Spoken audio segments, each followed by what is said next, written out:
नमस्कार दोस्तों, सुनील गाकर कोचिंग क्लासेज में आप सबका हार्दिक स्वागत है, अभिनंदन। तो आइए दोस्तों, आज हम मनोविज्ञान के महत्वपूर्ण प्रश्नों के बारे में चर्चा करने वाले हैं।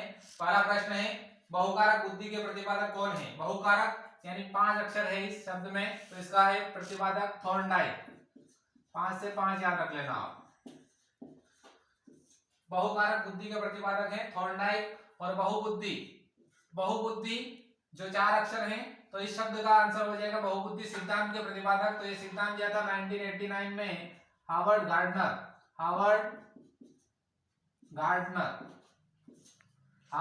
द्वारा 1989 में दिया गया। बुद्धि वह क्षमता है जो हमें अपने वातावरण में समायोजित करना सिखाती है, यानी वातावरण के साथ अपना तालमेल बिठाना है। तो ये सिद्धांत किसने दिया है, ये बात किसने कही है? तो ये बात कही है जीन पियाजे ने। जीन पियाजे, यानी वातावरण के साथ एक मनुष्य का समायोजन जीन पियाजे के द्वारा ये बात कही गई है। बहुबुद्धि अमूर्त विचारों के बारे में सोचने की योग्यता है। यह कथन किसका है? तो यह कथन दिया गया है टर्मन के द्वारा। टर्मन नामक मनोवैज्ञानिक जो थे, उनके द्वारा इस कथन को दिया गया। थॉर्नडाइक का सिद्धांत कौन सी श्रेणी में आता है?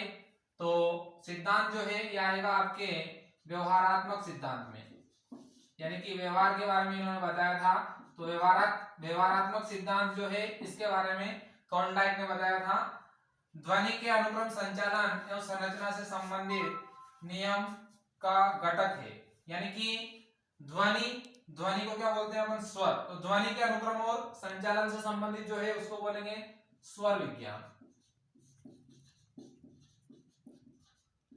नेक्स्ट है, पीयूष ग्रंथि पर नियंत्रण रखने वाली ग्रंथि कौन सी है? पीयूष ग्रंथि को अपन मास्टर ग्रंथि बोलते हैं, और इस पर नियंत्रण रखती है अपने हाइपोथैलेमस, जिसको अपन बोल सकते हैं हेडमास्टर। तो इसका आंसर हो जाएगा हाइपोथैलेमस ग्रंथि। हाइपोथैलेमस ग्रंथि, और यही ग्रंथि अपने मनुष्य शरीर जो है उसके ताप का नियमन भी करती है। शिशु का सामाजिक विकास किसके ऊपर निर्भर करता है, यानी समाज में रहता है, विकास कैसे होगा? तो दूसरों से बातचीत का अवसर, दूसरों से बातचीत के अवसर, यानी कि ज्यादा से ज्यादा अगर उसको वार्तालाप का मौका मिलेगा, तो दूसरों से बातचीत अगर करेगा तो उसका सामाजिक विकास संभव है। बुद्धि का एकल कारक, एकल से याद रखेंगे अल्फ्रेड बीने।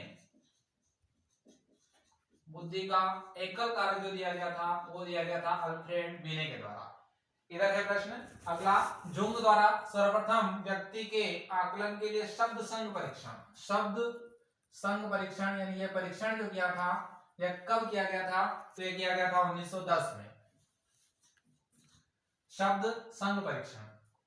व्यक्तिगत विभिन्नताएं कद, वजन, त्वचा का रंग आदि किसके अंतर्गत आते हैं? तो ये अपने शरीर के अलग अलग जो भाग हैं, तो शरीर की जो गतिविधियां, मतलब कोई काला है कोई गोरा है, उसको बताते हैं, तो इनको अपन कहते हैं शारीरिक भेद।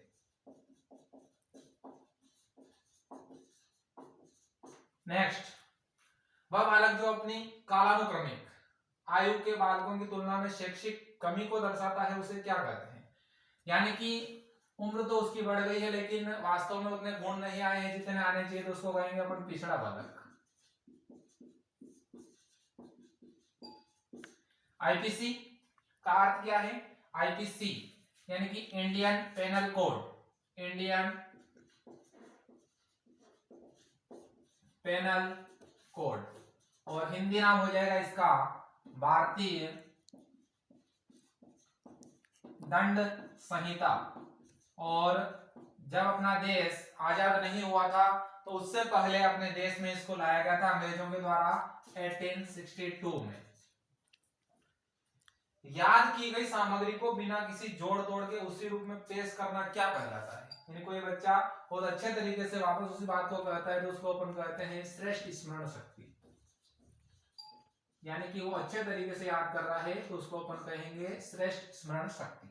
अब्राहम मैस्लो कौन थे? तो अब्राहम मैस्लो एक मनोवैज्ञानिक थे, और वो जिसको अपन कह सकते हैं वो मानवतावादी थे। मानवतावादी दृष्टिकोण इनका था, और अब्राहम मैस्लो मानवतावादी हो गए। अगला है, कौन व्यवहारवादी नहीं है? अपन जानते हैं कि व्यवहारवाद जो है, इसका जनक जो है वो अपन वॉटसन को कहते हैं, लेकिन इनमें पूछा गया है कि व्यवहारवादी 3 है और एक नहीं है, तो सही आंसर है अपना लेविन। लेविन जो है वो व्यवहारवाद के अंदर नहीं आते हैं। जिंदगी की शुरुआत में बच्चा किसके द्वारा निर्देशित होता है, यानी कि वो निर्देश किससे प्राप्त करता है, तो उसका होता है सहज ज्ञान। सहज ज्ञान के द्वारा बच्चा निर्देशित होता है। निर्देश चिकित्सा किसने विकसित की, जिसको अपन बोलते हैं डायरेक्टिव थेरेपी। डायरेक्टिव थेरेपी, तो इसके दो जने थे, एक तो था विली और दूसरा था अपने एंड्रयू। विली और एंड्रयू के द्वारा डायरेक्टिव थेरेपी जिसको अपन बोलते हैं, प्रश्न में आ सकता है कि डायरेक्टिव थेरेपी किसने विकसित की या फिर निर्देश चिकित्सा किसने विकसित की, तो विली और एंड्रयू दो व्यक्ति थे, दो मनोवैज्ञानिक जिन्होंने इनको विकसित किया। मनोविश्लेषणात्मक परामर्श उपागम को किसने शुरू किया, तो ये देने वाले थे अपने फ्रायड। फ्रायड नामक मनोवैज्ञानिक जो थे, उन्होंने मनोविश्लेषणात्मक परामर्श उपागम जो था उसको दिया था। मनुष्य की सामान्य चाहतों व इच्छाओं को क्या कहते हैं, सामान्य चाहतों और इच्छाएं, उनको अपन कहते हैं अंतर्मोद।